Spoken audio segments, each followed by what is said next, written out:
This is the Daily Tech News for Tuesday, March 18th, 2025. We tell you what you need to know, follow up on the context of those stories, and help each other understand. Today, Dr. Niki is back telling us about the woolly mouse. And then we've got a really good email. I was thinking maybe it was moose for like your hair. I'm Jason Howell. I have woolly hair. I'm Tom Merritt. Let's start with what you need to know with the big story. All right, big M&A news. Alphabet has confirmed the largest acquisition in its history with the purchase of cloud security startup Wiz for $32 billion. It's an all-cash deal. Google is paying an additional $1 billion as a retention bonus. That's to keep all 1,700-ish current Wiz staffers in place after the acquisition is completed. If it completes, we'll talk about that. Wiz will retain its autonomy leading up to and beyond the actual closing of the deal. So leading up to the closing, they're just going to operate as they always have in all the different directions. And it sounds like also after the deal, they'll do that as well. This is not the first time Alphabet has tried to secure Wiz.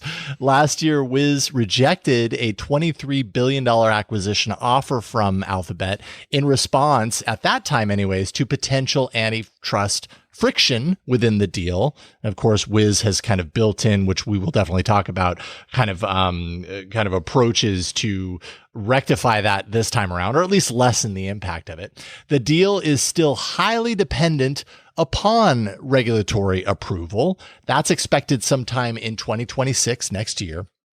The company has agreed to a 10% termination fee if the acquisition is thwarted by regulatory pressure. So they want that money even if things fall apart. This amounts to around $3.2 billion. It's considered one of the largest of its kind. And sources say Wiz insisted on this breakup fee in order for the deal to go ahead. So that's the lesson they learned from last year. Alphabet's acquisition of Wiz is meant to boost Google's position in enterprise cloud and security at a time when AI is integrating in all different directions. Some view Alphabet's cloud offering as lagging behind Amazon Web Services and Microsoft Azure. So this would be a deal to kind of boost up what they have. Wiz began, by the way, 5 years ago as a cloud security startup. So not very long ago, aiming to help organizations secure their cloud data and systems. It uses an agentless system that can see and manage potential risks across all different cloud services. That's a big part of what they do. The company achieved rapid milestones in its short life, including $100 million in annual recurring revenue within 18 months of launch. Wow. And a $10 billion valuation by 2023. Now, as for Alphabet, and then we'll kick this around a little bit of acquisition history here, because I thought, that's a big amount, but like, what does that stack up against with Alphabet's other acquisitions? Prior to this, their biggest was Motorola Mobility. That was back in 2011. That was a paltry $12.5 billion by comparison. Paltry, which sold to Lenovo, of course, in 2014, just a few years later. Then Mandiant in 2022 for $5.4 billion, and Nest Labs in 2014 for $3.2 billion. So really big deal, obviously signaling Google's intention, or Alphabet's intention, to really boost up its cloud offering and bring more people into their ecosystem. What do you think about this? Yeah, it's tempting to look at this and go, Google reversed the 2 and the 3, and suddenly Wiz was like, now that's more like it. 32, works. Not 23. Okay. Yeah. And I'm sure that's not, nothing. But I think the bigger deal is that you don't have Lena Khan in charge of the U.S. Federal Trade Commission. You have Andrew N. Ferguson in charge of the U.S. Federal Trade Commission. And while Ferguson has said that he's still going to hold big tech to account, he has also said he wants to lessen the restrictions on mergers. So I think the regulatory landscape changed. You could say that 23 billion to 32 billion increase was simply because Wiz is profitable. And everything you said, I don't have any disagreement with. Wiz is going to be essential into helping Google continue to increase its cloud services. I think it's been doing well with that, but it's still behind. So this is going to help with that. But I think it's also important to note that revenue number. Wiz makes money. It's a 5-year-old startup that makes money. That's not normal. So they're really good at this. This is something that companies are more and more concerned with. And if Wiz can make sure their cloud services are secure, they're going to continue to make money. That bolsters Google's bottom line at a time when they really need to have revenue coming in that isn't based on ads. Because not only are they facing regulatory pressure on ads, as we all know with several court cases, but also the ad market is not going to stay in Google's favor forever, especially if search starts to decline as people start to rely on chatbots more and more. So I look at this and I think that the biggest significance of this is Wiz bringing in some revenue generation for Google as a hedge against any potential future decline in advertising. Yeah, it's interesting because the regulatory moment that Google and Alphabet find themselves in does threaten so many different aspects of their business. You know, we hear about, Chrome browser, you're going to be forced to sell Chrome browser. What happens to Android? All these different potential avenues. And then you mentioned the ad market changing in dramatic ways. So much of Alphabet and Google's business is being impacted in all these different ways, both regulatory and just in the market shifting. Cloud, though, there is so much money to be made in cloud, and Google and Alphabet really want to make sure that they're competitive there. It largely seen to be lagging behind AWS, behind Microsoft Azure, but still plenty of room to secure their spot there. And I think, it really will be interesting to see how this deal tests the current administration's antitrust agenda in light of that. I mean, some might say this is even in light of where we are now versus 6, 8, 10 months ago, still a pretty gutsy move for Alphabet to pull the trigger on something this massive when it already has so many eyes on it from an antitrust perspective. Yeah, I never thought when this was first floated last year, I thought this could pass regulatory scrutiny and should pass regulatory scrutiny because Google is not dominant in cloud. And in fact, regulatory scrutiny should say, yes, allow a competitor to get better at competing in this space. So I didn't think it would really tick off all the boxes of monopoly because Google isn't, if Amazon were to try to buy this, maybe. Right. Lena Khan, on the other hand, had a much narrower definition. And I think they were just worried that anything Google did, any acquisition Google did, would be discounted. So I think the Ferguson administration is a little more generous on that point. Ferguson, he worked for Mitch McConnell. He's very mainstream Republican. So I don't expect that you're going to see the kind of unpredictability that you might see from other appointees in the current administration. So I think Google and Wiz were like, oh yeah, no, this works now. Let's make it happen. And like you say, Google probably can't steal a lot of market share from AWS yet, but Microsoft has a perception, whether it's deserved or not, as being not so good at the security part of this. So getting Wiz is a big feather in Google's cloud cap too.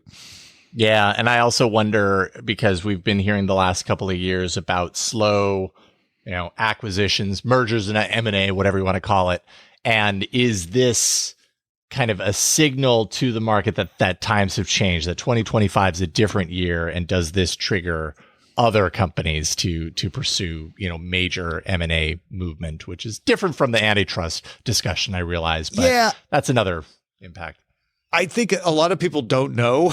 I think the assumption is it won't be as bad with Ferguson in charge of the FTC, at least in the U.S., right? Nothing changes in the rest of the world. So you still could face regulatory opposition in China, in Europe. So you have to take that into account. Not everything changes just because the U.S. does. But I think you're right. People are going to look at this and go, okay, is this going to make it? Is this going to make it through? Because that tells us something about whether or not things have changed and how they've changed. Yeah, it tells us something about this moment for sure. Yeah. Cool. Well, this moment was made possible by you, the listener. We wouldn't have had it. Thank you for letting us have it, Mark Gibson, Reed Fischler, and Larry Bailey. Thank you.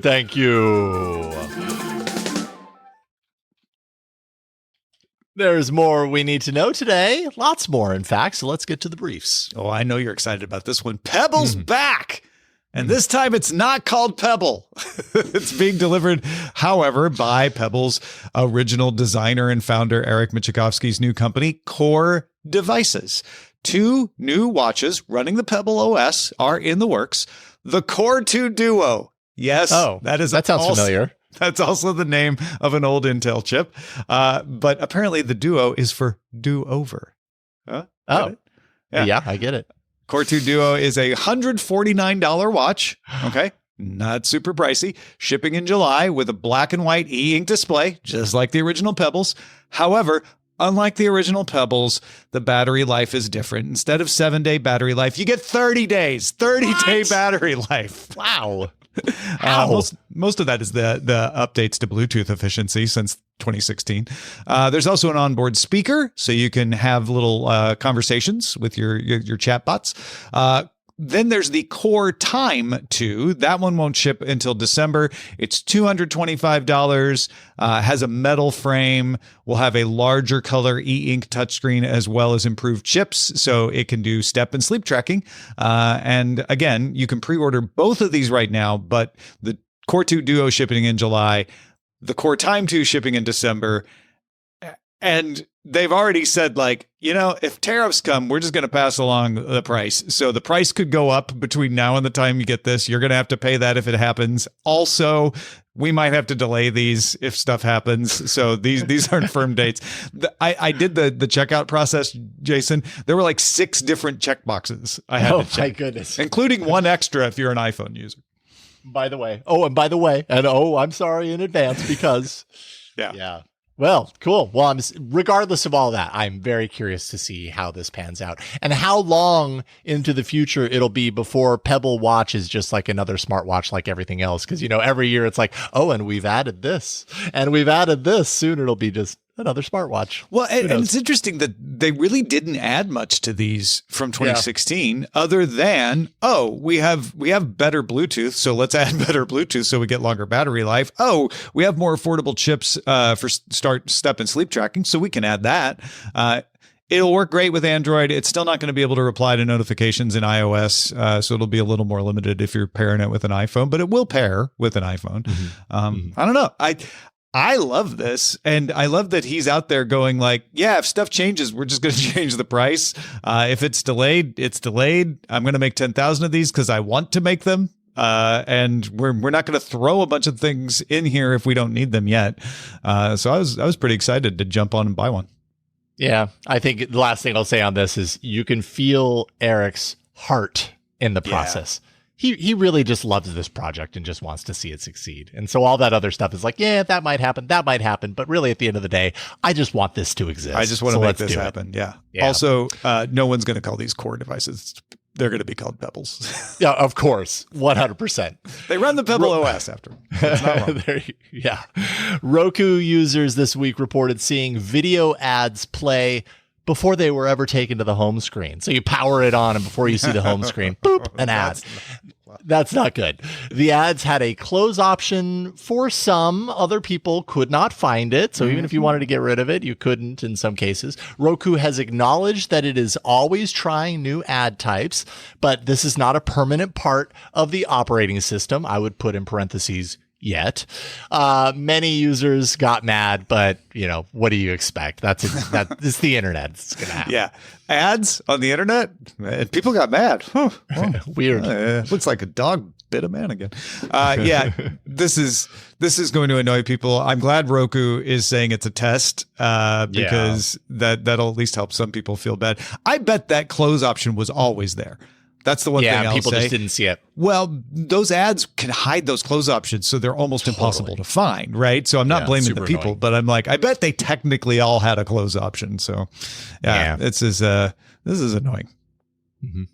Several videos on YouTube, including one from Sahil Karul, unbox what they claim is the next Google Pixel 9a smartphone, and sure looks like it is. The videos show the device's biggest change, a flat rear panel that practically removes the Pixel signature camera bump. The videos call out sizable bezels, around 6.3 inches display, a large 5100 milliamp hour battery, and solid performance benchmarks with a Tensor G4 processor. So they're not just they're unboxing this thing and doing benchmarks on it. This isn't official, though. However, we all expect this will become official by tomorrow when we're recording this, Wednesday, March 19th. That's when we're expected to get the Pixel 9a announcement. Yep. So you won't have to wait long. But the removal of the signature camera bump. I don't know. That makes me sad. Yeah, that makes me sad. I think the signature is a strong point. Why discard your signature? I just don't understand. It was your signature. Yeah. Discord is launching the Discord Social SDK to let developers integrate the service's social hooks into gaming experiences, whether you have a Discord account or not, actually. Integrations include a unified friends list, game invites, cross-platform messaging, and more. The SDK is compatible with C++, Unreal Engine, and Unity, and currently supports Windows 11 and later, as well as Mac OS. Discord does say that console and mobile compatibility is on the way as well. Yeah. So this makes it easier for developers to build chat into their games. And again, you don't need a Discord account if they build it in to use this, although it'll make some things nicer because I don't know who you are. Oh, that's great. Yeah. Revenue Cat's State of Subscription Apps report shows why a lot of developers really try to get you to subscribe. When they're so insistent, they're like, hey, would you like to subscribe? This is why, according to the report, which covers more than 75,000 mobile apps, almost 80% of subscription-related app developers struggle to reach $1,000 per month in recurring revenue during their first 2 years. The report also found the revenue gap widening, with the top 5% of apps earning 500 times more than the remaining 95%. 5% of the apps get $10,000 a month or more. But yeah, it's I guess it's not surprising that it's hard to get people to subscribe to your app in such a competitive marketplace, but there's the numbers on it. Yeah, very, very interesting. I mean, I think just people have subscription fatigue to a certain degree. You really do have to choose where your money goes at this point, because if you did a subscription for every single thing you used ever, we wouldn't have any money to, buy hamburgers. The other part of this that I found interesting is that the ones that do reach that 10,000 a month or more level, they do it quickly. So you kind of know soon whether your app is going to reach the heights of success or not. That's a good point. Samsung announced the official rollout of One UI 7 will begin April 7th. I bet there was some coordination there. Mm-hmm. First hitting the Galaxy S24 series, Z Fold 6, Z Flip 6. Betas for those devices are available now. Sometime soon after, Samsung plans to roll out to the S23 series. Yes, of course, the Z Fold and Flip 5. And as far as tablets, the Galaxy Tab S10 and S9 series. The new version, which is already found on the latest Galaxy S25 series, includes the Now bar on the lock screen. Also, other redesigned aspects of the lock screen, and a host of AI features, like I think the really super cool feature audio eraser for video recordings, which is just really neat. Lots of Google news today. Google has launched a feature for its Gemini chatbot called Canvas, which is similar to Anthropic's Artifacts and also similar to ChatGPT's Canvas, especially in that it's also called Canvas. They are collaborative workspaces for writing and sharing, specifically for coding projects, but you can use them for other stuff. The Gemini Canvas provides a sidebar for comments, can do previews of code in real time. You can also do things like highlight sections and describe how you want them to change, export your stuff to Google Docs. You can launch it from a prompt in Gemini if you want to try it out. Also, Google is bringing Notebook LM's audio overview, with its two familiar voices, to Gemini. So in English, you'll be able to get audio overviews by uploading a document to Gemini now. Canvas and audio overview are available for free worldwide. If you can use Gemini, you can get it. However, the code preview function will only work on the web version of Gemini for now. Neat. I'll have to play around with that. Another thing I'll have to play around with, GIMP. You remember GIMP, the free and open source alternative to Photoshop, has finally been updated to version 3.0. This is the first update since 2018's 2.10 version. And the update brings some long overdue things like redesign of the UI, better support for tablets, non-destructive layer effects, improved color management, and improved workflows. I'll just say that the changelog for this is huge. So if you're interested in GIMP, go check out the changelog. I think it's worth an upgrade. Those are the essentials for today. Let's dive a little deeper into the ongoing stories and follow up. Yeah, let's. And by let's, I mean you and Dr. Niki, Tom. Colossal is a company founded in 2021 that has the goal to de-extinct the mammoth, which it hasn't done yet, but it has made a very small start. Dr. Niki explains. Dr. Niki, I'm very glad to have you back on the show to talk about something furry and cute this time. If you are used to me being on the show by now, you know that whenever there's a mammoth story, I'm here. I'm on DTNS. So. Yes, we shine the mammoth light, and Dr. Niki arrives. For real. Batman. Yeah. Yeah, and you may have noticed that Colossal is usually or always the company behind these stories. On March 4th, they announced their woolly mouse, calling it a watershed movement in the de-extinction mission that they have in their press release and accompanying preprint. So if you're unfamiliar, a preprint is basically an early version of a scientific manuscript, but it has not undergone peer review yet. Okay, so that means not that the science is wrong necessarily, but no one has checked it. That's the idea of peer review, right? to not have officially other through a scientists journal. look and say like, oh yeah, no, this all looks right. Correct. Okay. I'm guessing you might have issues with this. Yeah, so I will say the mice are extremely cute, but whenever I see a story by Colossal, I immediately want to jump into the nitty-gritty details, and quite a few other people have done this as well, so I kind of did lean on them for this. So Colossal's team used gene editing to create mice with mutations that they claim are, from their quote, mammoth-centric. That's already a little bit suspicious for me. Mammothish. Yeah. So mammoth-like, appearing mammoth-ish, but potentially not mammoth as, or whatever you would say. But not actually mammoth. Exactly. Perhaps. So they tested different gene mutations that affect mice, making their hair maybe appear differently, but not those that affect mammoths. And the mutated mice do have a really great stage name. They're called the Colossal woolly mouse. Pretty great. Mm-hmm. But we already have woolly mice, and we've had them since the 1970s when we started breeding lab mice. We're aware that certain mutations or knockout genes are established as creating just extra fuzzy mice. It's a knockout, or it's a gene in the hair, keratin production area, just makes more hair. So go ahead. Like we can breed animals that are fuzzier, right? Yeah.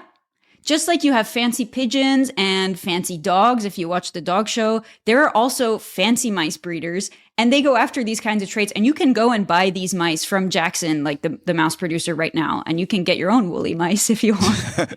Wait, are there fuzzy pigeons? Is that what you just said? There's fancy pigeons. So Darwin was really into pigeons, but they're like curly-haired pigeons or curly-feathered pigeons. Yeah. Okay. Oh, yeah, it's a whole That's thing. Cool. We covered when we talked to you about a paper on mammoth genes that Colossal discovered. Did they not use those genes? Yeah, so this was back in 2023. Colossal uncovered about 5 genes related to differences in hair, kind of texture, keratin texture between the woolly mammoth and current elephants. But they were not a part of this experiment. Exactly 0 genetic changes directly related to mammoth DNA were a part of this experiment, to be clear. And honestly, these mice tell us exactly nothing about mammoths. However, they do tell us that mammoths are really good for PR, as Colossal is now worth $10 billion. And they were founded in 2021, and that's also when we started covering their stories. In fact, I think one of my first DTNS lives, was episode 4447, was about Colossal trying to clone the dodo. Guess what? They haven't done that yet either. So you could kind of start to see the pattern that's coming out here. Okay, so I'm a little disappointed that they just made a mouse that looks kind of like it could be a woolly mammoth, but there is no woolly mammoth in it. Is there anything in this that brings us closer to creating or reviving the mammoth? So I think the point of this paper was that they're getting really good at doing multiple gene edits, and that accelerates like gene editing science, I guess. They kind of framed it in a bit of a clickbaity way. they claim that they want the woolly mammoth by 2028. I think that's entirely ridiculous. And I've covered this again in the past. Like, if you could even edit an Asian elephant to have mammoth genes, you would still have to have an Asian elephant give birth to an edited embryo. And we can barely have elephants in zoos that give birth correctly. And so, as Bethany Brookshire put it on Blue Sky, if this were even remotely possible, you would still end up with an Asian elephant and a mammoth onesie. And I think that's about where we're at right now. A genetically created mammoth onesie, which would be, at least a step from just dressing it up in something, but not much farther. That's too bad. Yeah. I mean, it does sound like maybe there was some gene editing progress made. And yeah, I'm not going to say that their gene editing work is bad. It's not mammoth centric. And I also want to point out, when you read scientific studies, it's really important to look at their conflicts of interest at the end of the paper. And this one notes that the authors of the preprint have filed a patent application based on their work, which tends to indicate that the work is more financially, the goal is a bit more financial, motivated than maybe just pure science, which is debatable. But it's important to look at those things when you're looking at these papers. So good on Colossal for getting really good at gene editing. Boo for saying that it's the mammoth, because it's not. Yeah. Well, that's important. Thank you for helping us understand when we see those stories that say they created a mouse woolly mammoth hybrid. They didn't. Until it has tusks, I'm not convinced. Even then, they probably just got them from an elephant, not from a mammoth. Them on. Yeah. But that there is some science being done here. It's just not the science you're seeing in the headlines. Yeah. All right. Well, Dr. Niki, thank you so much for helping us understand this. If folks want to follow what you do, where should they go? They should go to my website, NicoleAckermans.com, and I'm also on Blue Sky as Dr. Headbutt. Go find me there and tell me about all your mammoth stories. What do you want to hear us talk about on the show? One way to let us know is our subreddit. We get great stories over there on the subreddit. Submit stories and vote on them at reddit.com/r/Daily Tech News Show. We end every episode of DTNS with some shared wisdom, and today Mike in Virginia is helping us understand. Yes, Mike wrote to tell us he's disappointed in the forthcoming acquisition of Pokemon Go by Scorply. We talked about that last week, because Scorply is owned by Savvy Games, which was created and is majority owned by the Saudi Public Investment Fund. Mike writes, I do not want to continue to use an app that would give the Saudi government access to my location data. I do not believe the app can continue to function in a way where I would feel assured that Saudi authorities could not or would not use it to find and harass users who disagree with the kingdom's policies. It's a shame the sale of a U.S. company that specializes in location data will be sold to a repressive government like Saudi Arabia, but I suspect regulators are not thinking of the safety of critics of Saudi Arabia. Thanks for giving me the heads up on this deal, Mike in Virginia. I don't know how many people are going to have this reaction or even aware of this sort of thing.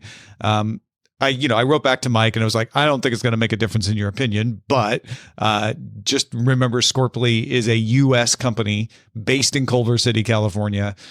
So it is still protected by U.S. law, and it would be able to defend itself against, requests for data on Pokemon Go. But I get where Mike's coming from. It's like, I just don't want to risk it.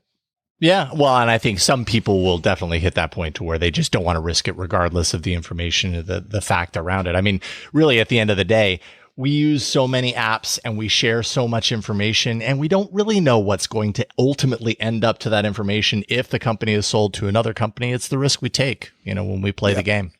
And the Saudi investment fund, it is an investor in a lot of things, including a co-investor with SoftBank.